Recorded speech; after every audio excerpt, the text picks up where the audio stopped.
Hello guys, so today we're gonna be discussing organic chemistry. No? So, ang atong discuss ko ang part 1 sa una, ang reduction, o yung bonding, o yung hybridization. Since in the long run, murag magamit man ni siyang tulo, so I find it essential good nga ato sa tabian before tamo kuan sa mga functional group. Murag mag-journey na today, so every time natin video sa organic chemistry. No? Okay, so let's discuss organic chemistry na. So what is organic chemistry? So ayan ang historya itong turyaan. So in early 18th and 19th century, guys, scientists studied compounds obtained from animals and plants and called them organic. So mura ra na natugod nga if natural gani, organic ayun. If lab, kay synthetic. So these compounds have one thing in common. So may pinaka-common nilang element. It is carbon. Okay? So nato yung theory nga developed called the vital force theory nga saying that organic compounds could only be made by living organism or come from living organism. Other than that, kanang mga laboratory would not produce organic compounds. Ano yung theory sa una. So this theory was debunked or decline ng mga believers pag-abot ni Frederick Waller. No? He synthesized urea from organic compounds, silver cyanate, and ammonium chloride. So mo to nag-experiment siya, then mo niya ang reaction nga nakuha. You have a silver cyanate here and here ammonium chloride. So lahat ng yang gi-expect nga product guys, but since mao yung migawa, so ang migawa yung silver chloride o urea. Urea, which is an organic compound that can be isolated sa imong urine. Okay? So, what is organic chemistry? Organic chemistry is the branch of chemistry that deals with most of carbon-containing compounds, especially those containing CH bonds. So, um, most compounds that we can find sa mga living things can contain na sila og mga carbon. But not all carbon-containing compounds can be classified under organic chemistry. Let's say, for example, carbon dioxide, or you can say graphite. They are not associated with organic chemistry. No? So, mostly, kaya ng mga fats, mga nice CH bonds, mo na ang under sa organic chemistry. So, yeah, mostly kayo living organism, no? So, next is that these studies their structures, properties, composition, reaction, and preparation. So, organic chemistry has a broad use. So, may use kasi sa pharmaceuticals, food, beverage, di ba? Daghan ka na siya gamit. Okay? Mga soap. So, it's very important to know more about organic chemistry. Ilang sabihan ng mga properties, ilang mga reaction para makaproduce sila og daghan ang magamit sa everyday life. Okay? So, all compounds in organic chemistry contains carbon. So, special kayong carbon. No? So, namulay mga properties ng carbon nga wala sa ubang atom. Okay? Sa ubang element. So, what makes carbon special? So, kasi naka-special ng carbon, no? Daghan ng mga product. Joke ko. Okay, so first of all, there are 37 million plus known chemical compounds. So, 37 plus, meaning na mabot na siya mga 50 million, 60 million, 70, known chemical compounds, okay? Um, either synthetic or natural, but almost all of them contains carbon. So, at least mga 90%, no, 99% are carbon containing. Okay, another one is it contains 4 valence electrons ready to covalently bond to other elements and to carbon itself. Okay, so if na kay sa periodic table, no, sa imong left hand periodic table ba, sa imong left hand side na kay group 1A, sa alkali earth metals, sa imong right wala na kabot sa noble gases na kay group 7A, mo nang imong halogens. Okay, so this group 1A na sila extra electron, so mo donate na sila para ma-obtain ang octetrol. Okay, so ang octetrol mo na ang pinaka-stable nga state sa ka-element. Then this one, group 7A, takes electron to obtain the octetrol. Kaya usan na may ilang kuwang. So, mga na instability. So, that's why you have covalent bonding. Okay, for example, table salt, NaCl, okay? Na, may donate ko sa Cl, may tawag sa. Mga nang tawag ionic bonding. Mga nang give and take of electrons. Not sa carbon, sa case sa carbon, guys, if na-predictable lang mo sa tunga-tunga ang carbon. So, instead of giving or taking electrons, makig-share na siya. Kaya medyo dako-dako man ang upat ka buok valence electrons, dakog energy ang magasto sa carbon.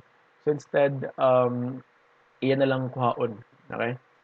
Iyan na lang mag-share na lang siya sa ubang element nga readily available for covalent bonding. Okay? So man most nga compounds nga ma-encounter diri sa organic chem kay covalent bonded to one another. Okay? So another one is that can be found and seen anywhere. Okay? So ikaw ako carbon pa kaya akong laptop ang gamit ng gubaon, carbon na siya. Okay, carbon na sibo, no? Ana lang, daghan ang carbon. So may like carbon, basta daghan ang carbon, no? Uling pa lang yung daan. Haling. Okay, so let's move on. So before mo kwanta, mag-review ta sa ubang um, concepts, no? Atong i-review ng uban. So there's what we call a valence bond theory. So mo yung theory na describe sa mga covalent bonding. Okay? So covalent bonds form when an orbital of an atom overlaps another atom's orbital. So there are two ways of overlapping, head-on and sideways overlapping. Okay? So if na kay let's say orbital uh, p orbital, no? So ang p orbital nimo kay ngani ang porma niya. Okay? Ano ang p orbital, okay? Na kay orbital. So if mo ni orbital sa usa ka atom, then mo bond mo covalent bond ni siya sa ubang orbital, let's say nga na, okay? Mo nang gitawag og sa man. Ilang ulo man nag-overlap, alain na ni. Basta nga na, nga na ba? So instead ilang ulo ang nag-overlap.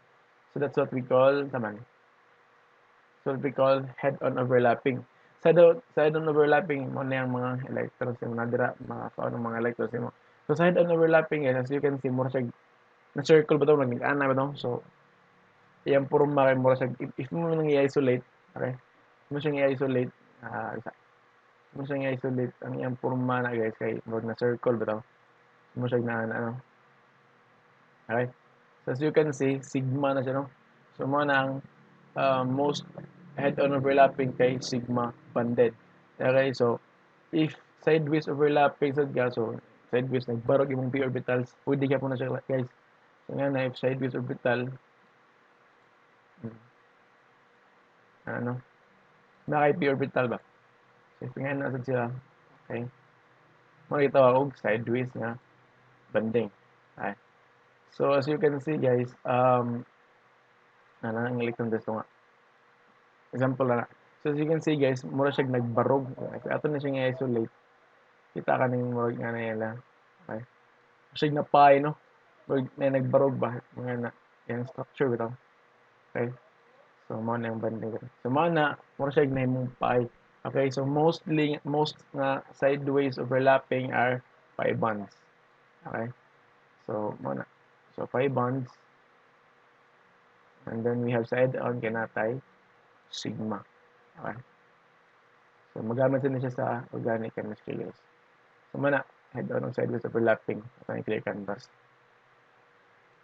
Okay, so mana. And then atoms form bonds to achieve stability. So mostly mo guys sa mga mo form of bonds daw kay makuha lang energy. So the lower the energy, the more stable an atom is, the more stable a molecule is. Okay. So mana magpagamay din sila energy. So the amount of energy released during bonding is equal to the bond strength of the bond. So if na kayo duha ka hydrogen atom, let's say S man lang orbital na mag-overlap na sila, makuha na lang energy, makuha na mga approximately 400 kilojoule per mole. So ang kanang makuha nga energy mo po na equivalent usually sa imong bond strength. So mga 430 kilojoule ang makuha, if mo na siyang ibalik, then may tendency nga mag-break ang imong hydrogen nga nag-bond. So mana for example hydrogen no, so na kay duha ka buok s orbital ng hydrogen. So nga na plus nga na let's say 2H. Oh no, may mo na siyang H2. Okay? So if mag-bond na sila, may mo na siyang ngani organic ito. Uy, okay. Sa sphere na guys, na imong duha ka buok electron na. Okay, so na siya makuha mga 430 8 molar or 6. Suppose na iyang bond strength. So if ako nang ibalik guys sa kining bond, ang tendency nga mabalik na siya sa kining mabalik siya kabuwag ba. Okay. So natin review so what napataylain so ang orbit this is about carbon no? So carbon has an electron configuration of 2s2 and p2. So mostly atong discuss kay ang anay mga s orbital o p orbital lagi. Tumabot sa dig or lisod na mo to. Another one is that this means that carbons have s and p2. So orbitals, mo-review tas orbitals gamay atong ipakita ang kuan sa gamay orbitals. Orbitals have four kinds of shape no. So orbitals have s, p, d, f shapes under niya siya sa quantum angular momentum number which is kanang usa sa type sa quantum numbers. But we only focus this on the s and p orbitals since these two are much common in organic chem. So, mao nila mga shape guys. Okay. So, orbitals kay sphere ang 2p orbitals kana nga na. So, natay x, natay y, natay z. Ang kaning color coding guys kay mo na ang positive mo na ang negative nga side sa p orbitals. Okay. So, for example, natay hydrogen sphere mo gina siya. So, anar na yung pan. But when it comes to other elements na higher sa oxygen, na tendency nga mag-combine na siya guys. Okay. Meaning ano mas murag na ang mga electrons ma-found diri sa mga orbitals. So, like this is about hybridization na. So, mas nakakuha sa mga basics sa valence band of sa orbitals. No? So, let's talk about hybridization. Hybridization is when s orbital combines or hybridizes with p orbitals to form stronger bonds than that of the unhybridized s and p orbitals. So, yun yung mga orbitals nyo guys, na tendency nga mag-combine. No? Sa case sa carbon, common na siya, mo na ang hybridization. So, why do orbitals hybridize? Ay, they hybridize because when they hybridize, they are in lower energy, okay, than those unhybridized. So if mas lower ang energy, mas stable siya. Okay? So more stable and form stronger bonds than unhybridized orbitals. Okay. So let's talk about sp3 hybridization. So the 2s orbital and the carbon hybridizes with all 2p orbitals. By the way, katong slide dito nga previous na katong nag-describe sa electronic configuration sa carbon kay din na p2 na ni siya 2 diri. Akin naman siya 2 sa nagbutang 2. Na ni siya 2 diri. Okay. So mo lang na po ito diri. Mo man ang kwan sa carbon orbital sa carbon. So, when 2s orbitals in the carbon atoms hybridize with all 3 2p orbitals,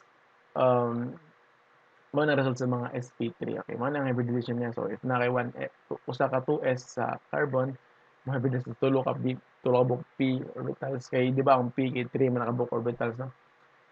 So, mo na ang resulta ang 4sp3 sp3 hybridization no.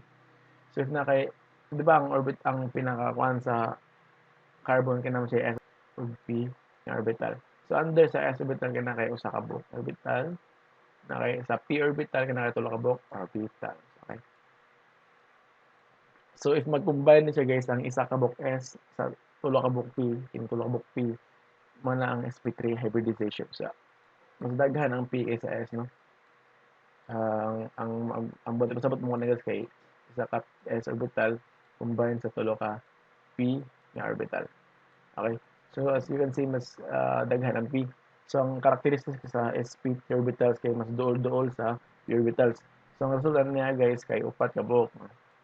Usa plus tulo, pati ra ka buok. So mana na kay 4 sp3 orbitals. Okay, ang shape ni kay tetrahedral. So okay, so if na kay kuan na rin si electron sorry. Mao na valence electron sa carbon, di ba? Ang kini ang way one. So mag-combine nila guys, ang electron na magtagsaan na sila. Magtagsaya upat mga buok. So na kay sp3 orbitals. So ang porma niya guys kay instead nga mag-imagine ka nga instead nga mag-imagine nga kining upat mag-combine kini sila ang forma ng sp3 orbitals kay tetrahedral. So mo na siya. So mo siya ingani daw. So nga niya porma niya. Okay?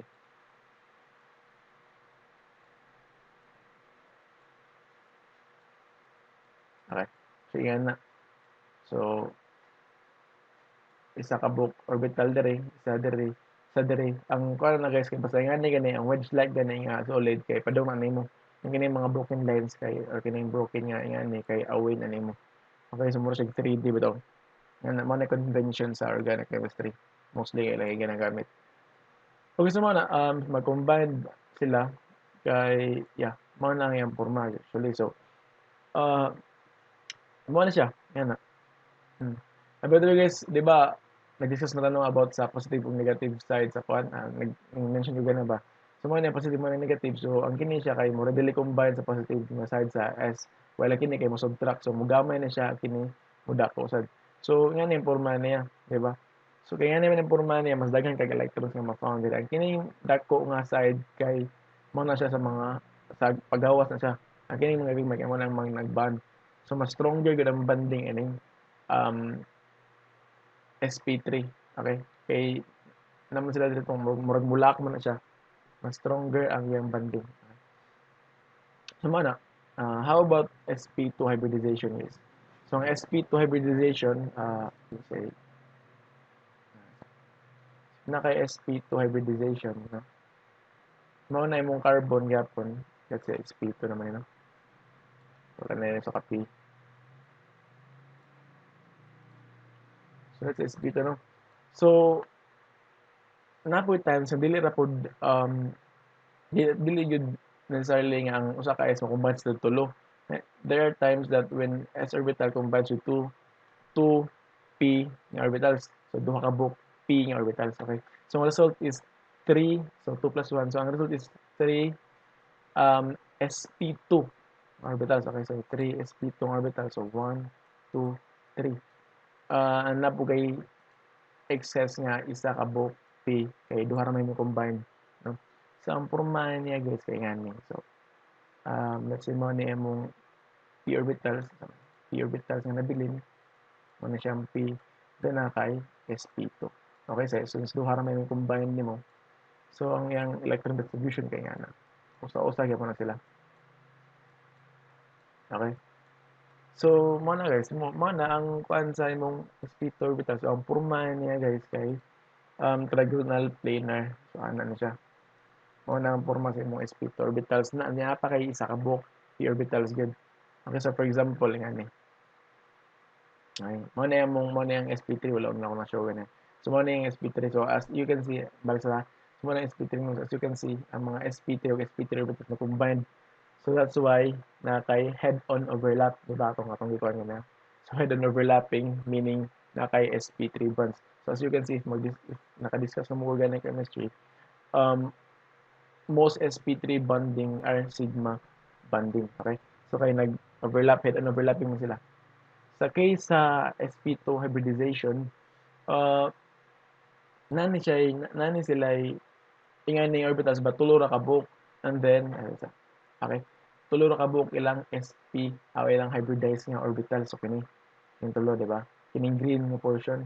So these are the sp2 orbitals, but there extra one nga p orbitals mao ni ang p nga orbital nga katong sobra katong kini mo nang extra ni mo nang tulo ka sp2 orbital. Okay, so once mag-bond na sila na kay isa ka book sigma nga bond, then you also have pi bond, di ba?